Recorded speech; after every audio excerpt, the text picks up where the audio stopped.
Hoy les voy a hablar sobre el origen y quiénes son los dioses del vudú.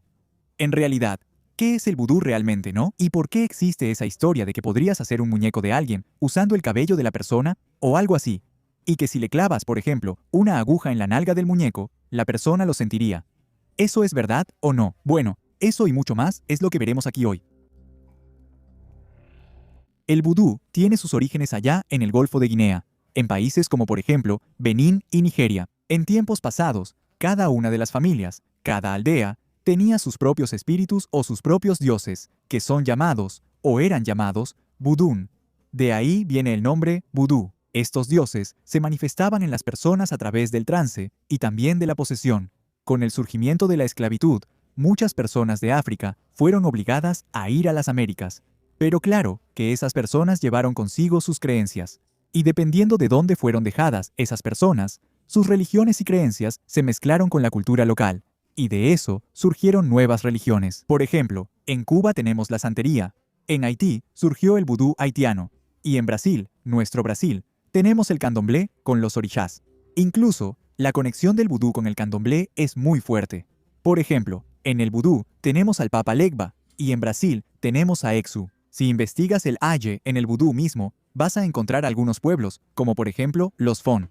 Y la principal entidad de los Fon es Naná Buruku, y también terminó convirtiéndose en una orixá. Y hay otras curiosidades también, por ejemplo, en el doblaje puedes notar la conexión del candomblé junto con el vudú también, porque por ejemplo, allá en todo el mundo odia a Chris. Deben saber que hablan mucho de vudú ahí, ¿verdad? Hay por ejemplo, el perfume por el vudú. Hay ese episodio donde una mujer le hace como una especie de magia a Rochelle, y todo empieza a salir mal. Y después, Rochelle tiene que pedirle disculpas a ella. Pero también hay una escena muy buena, que es en ese episodio, donde Chris termina como copiando en un examen. Me fui hasta el final del episodio. La señorita Morello va a su casa y le dice que él copió. Entonces, no sé qué Julius o alguien le dice a ella, que ella responde, «Ay, no me eches tu macumba a mí». Yo no dije eso, pero lo pensaste. Mira, no es muy educado hacer tus trabajos de macumba contra gente blanca. Y como allá en América del Norte, ese asunto de la macumba no es tan conocido, originalmente ella dice, «No me hagas tu vudú». Pero estabas pensando en eso. Sabes, realmente no es muy correcto usar tus trucos mentales contra gente blanca. Y así como los orixás aquí, ¿verdad? La mitología de los orixás y el candomblé no son exactamente lo mismo que existía allá en África. El vudú haitiano no es lo mismo que el vudú africano. En realidad, es una mezcla de varias cosas, como por ejemplo la herencia africana, ¿no?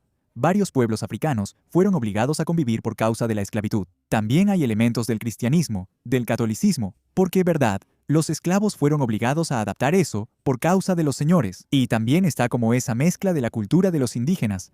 Además del hecho de que el vudú también fue como una herramienta que las personas usaron para intentar recuperar su libertad por causa de la esclavitud. Y también como una manera de conectarse allá con África, ¿verdad?, su tierra natal.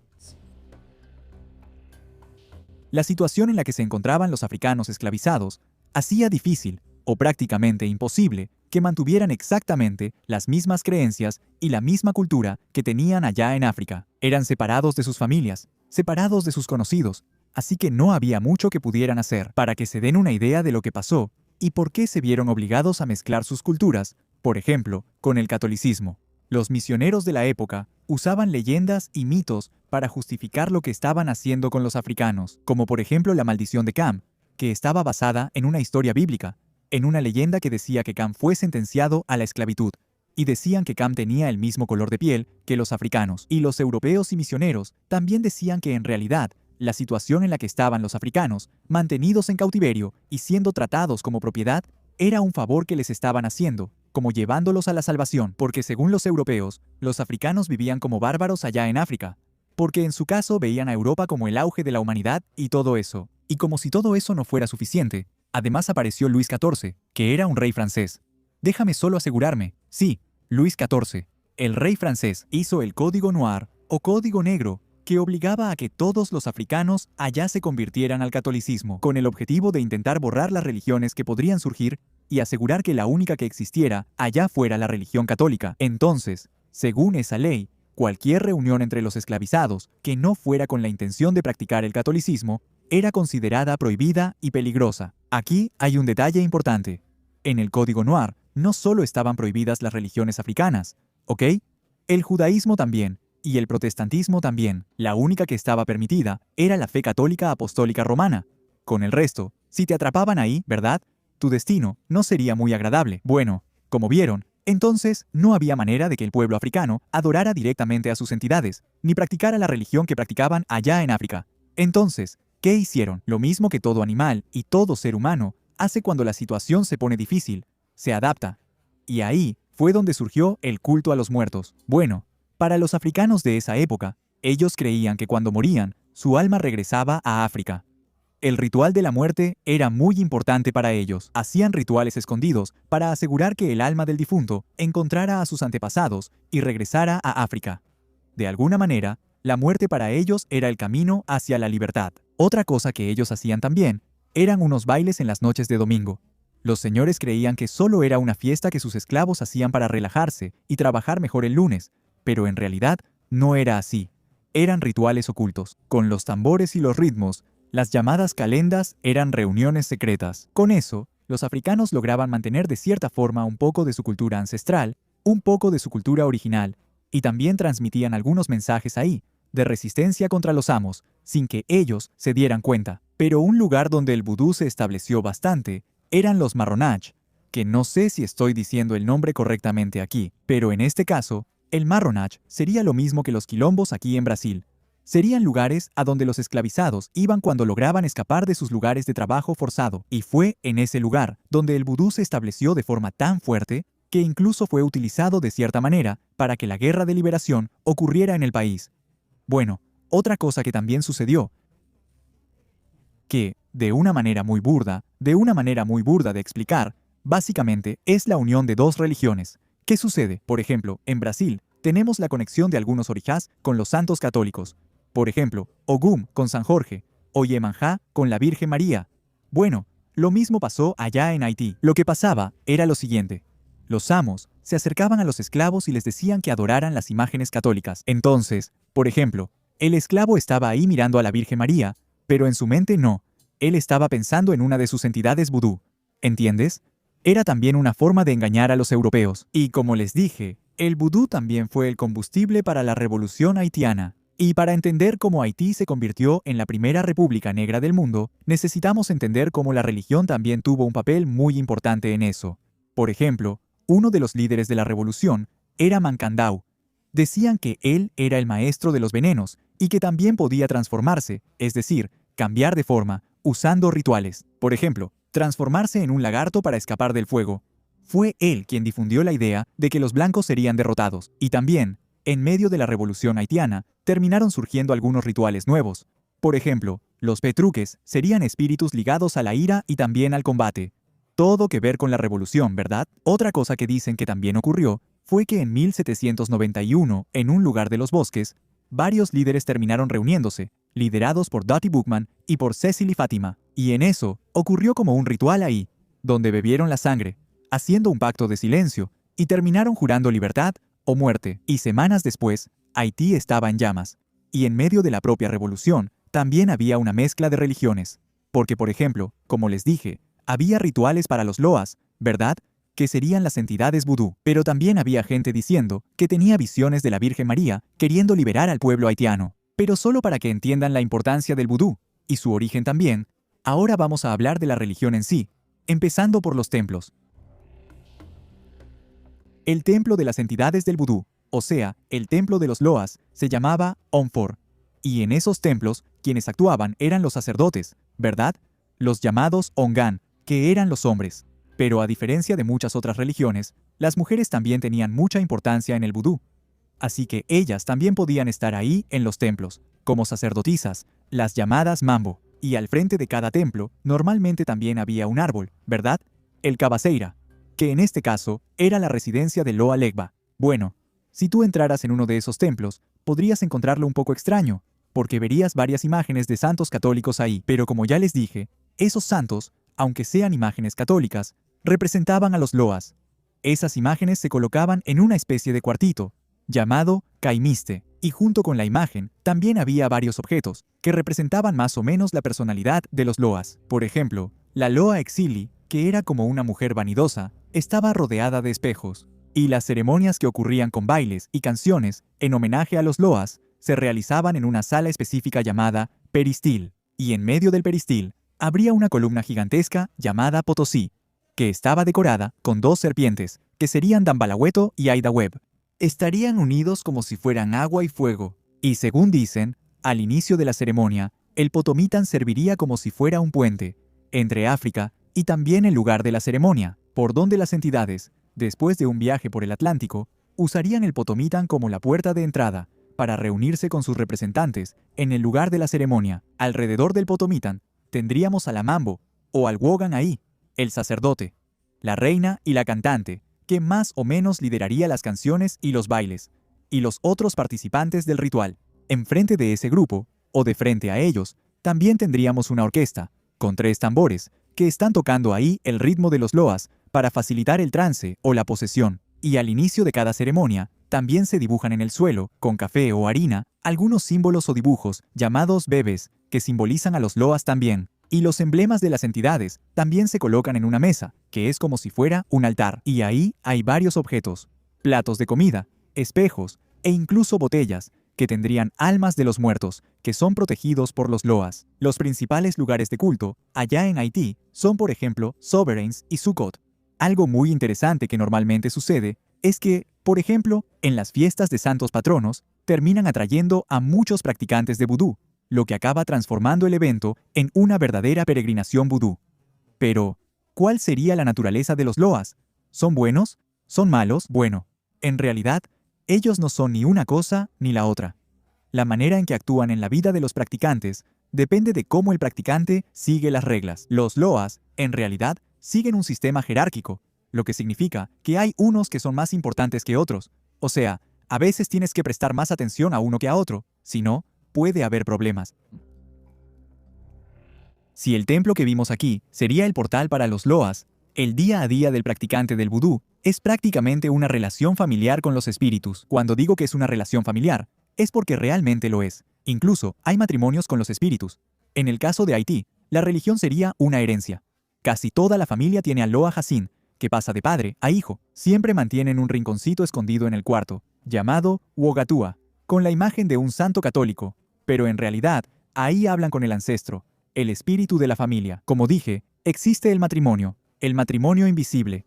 A veces, la relación con el espíritu se vuelve tan seria que ocurre un matrimonio místico. Si una persona tiene mucha mala suerte o sueña demasiado con el espíritu, puede terminar casándose con él, con todo, con anillo, hasta fiesta. La persona obtiene una protección poderosa, pero a cambio, necesita obedecer algunas reglas, como por ejemplo, no tener relaciones sexuales ciertos días de la semana, para respetar al esposo o a la esposa espiritual.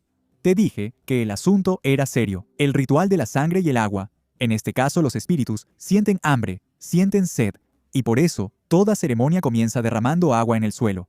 Y también puede incluir el sacrificio de animales. Para quien lo ve desde afuera, parece extremadamente aterrador, pero para ellos es como preparar una cena para un invitado de honor. Si el invitado acepta la invitación, él posee a alguien, es decir, esa persona entra en trance, y la ceremonia se considera un éxito. Y también está la protección de la cabeza, o iniciación, que es cuando alguien decide tomárselo en serio, se convierten en onsi. La persona se queda encerrada en el templo por semanas, aprendiendo el secreto de las hierbas y las plantas, y el objetivo es que el espíritu quede fijado en su cabeza, como un escudo. Y cuando la persona muere, se necesita un ritual especial, llamado Desonem, que es para despegar el espíritu de la cabeza del difunto, para que pueda descansar en paz.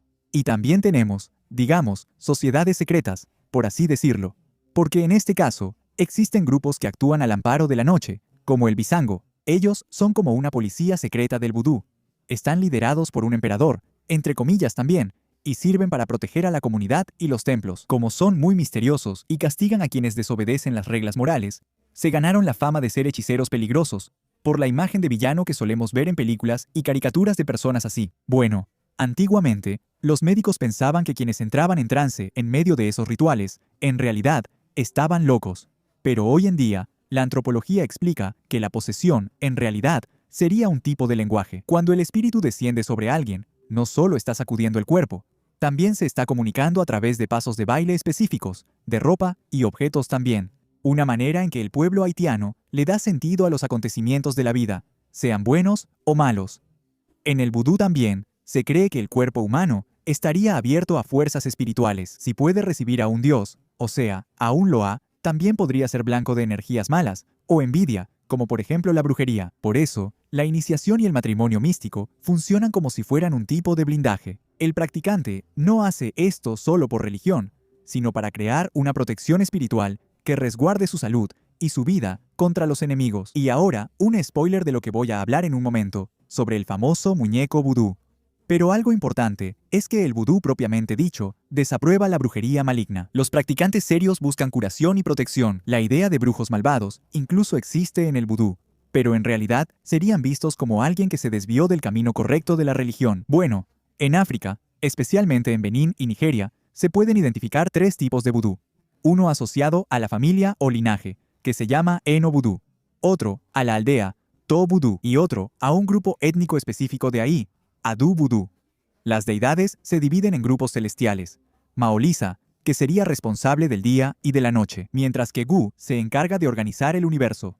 Luego, en grupos terrestres, como por ejemplo, Awe o Agbe, para el mar y las aguas, o Sotubu, para la lluvia, y también aquellas deidades que representan la tormenta, como por ejemplo, Ogul Badagre, el maestro del trueno. En el caso de San Domingue, en Haití, las deidades africanas, llamadas Loas, se dividen entre las deidades Rada, que representan a los pueblos Fon y Yorubá, y las deidades Congo y Petro, para los pueblos Bantú.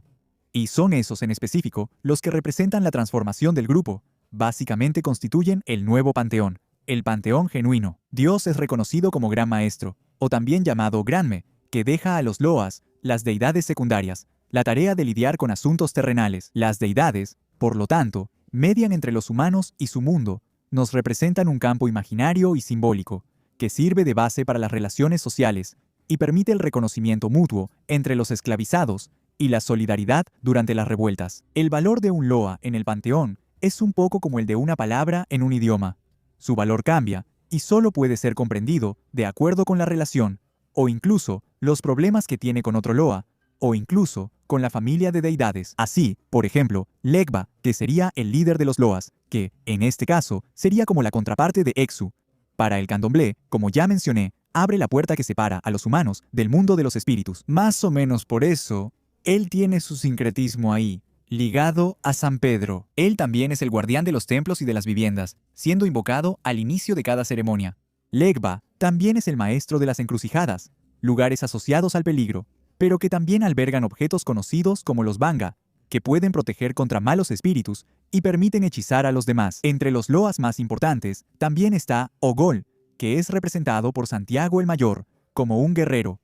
Su color favorito es el rojo y está asociado al fuego, pero mantiene contacto con el agua, donde él se reúne con Exile, que sería una mujer sensual que está sincretizada con la Virgen María, quien sería su amante. Ogol también es primo de Saka, que es loa de la agricultura, cuyo hijo adoptivo es Pravigede, que es el espíritu de los muertos y de los cementerios. Muchos de estos loas están asociados a una subdivisión del vudú, pero en las subdivisiones del Congo y de Petro, estos espíritus también pueden estar presentes. Pero de lo que quiero hablar aquí también es de uno que es bastante conocido incluso, porque de hecho aparece en Smite, por increíble que parezca.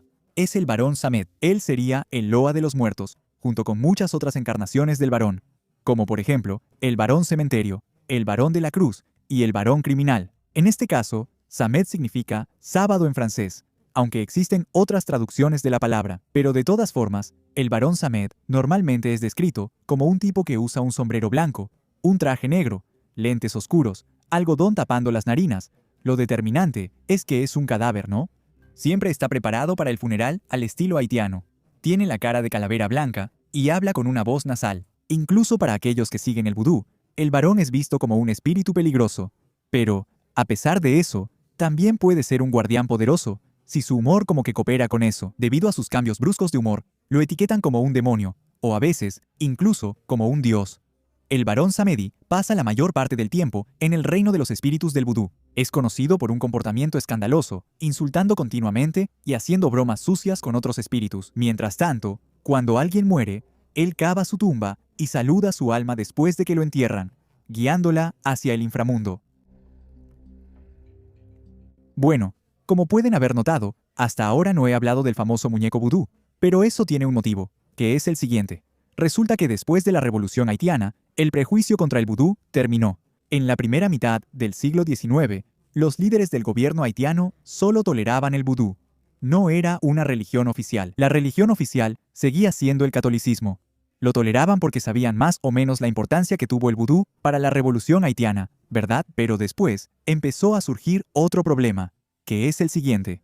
El gobierno haitiano y también el Vaticano hicieron un acuerdo, y Haití empezó a recibir algunos misioneros británicos para intentar catolizar definitivamente Haití. Y ya se deben imaginar lo que pasó, ¿verdad? Fue un intento de separar el vudú de la Iglesia Católica, porque hasta entonces el vudú y el catolicismo allá en Haití eran así. Mira, estaban pegaditos. Así. No, eso sonó raro. Pero bueno, entendieron. Estaban juntos, funcionaban por ósmosis ahí, y a la Iglesia no le gustaba nada eso. Decían que el vudú era cosa de caníbales, de brujería, que esos bailes y esos trances, en realidad, eran el diablo ahí luchando en las personas. En fin, cosas que ya se imaginan. Y cuando todo eso no salió muy bien, la gente como que se rebeló ahí, y la Iglesia, para no perder fieles, medio que dijo que sí, podían dar marcha atrás, y dejaron que las iglesias locales, como que absorbieran la cultura local ahí, permitiendo que el vudú de la Iglesia Católica funcionara por ósmosis otra vez. Bien, ¿y dónde entra la muñeca vudú en esta historia? Bueno, en uno de los intentos de hacer que la gente dejara el vudú, surgió la muñeca vudú, que de vudú no tiene nada en realidad. Esa muñeca, ahí, no existe en el vudú. Fue como una exageración que la gente hizo para intentar asustar a las personas y hacer que dejaran el vudú. Es una puppet, una muñeca británica que se usa en una práctica de brujería británica. Entonces, crearon esa muñeca, la relacionaron con el vudú y la pusieron en varios programas y caricaturas y todo eso, para intentar influenciar a la gente. En el programa donde más recuerdo que aparece eso, para mí, es en El pájaro loco con el ceja caré, como tocando tambores ahí y diciendo, Vicky, Vicky, Vicky, Vicky Chu. Entonces, él hace un muñequito de madera del pájaro loco y juega un poco con él. Pero bueno, la muñeca vudú en sí no existe en el vudú. Una locura, ¿verdad? Y bueno, si viste el video hasta aquí, no olvides dejar tu like, suscribirte al canal, darle me gusta y compartir también, para que más personas lo vean, y nos vemos en la próxima.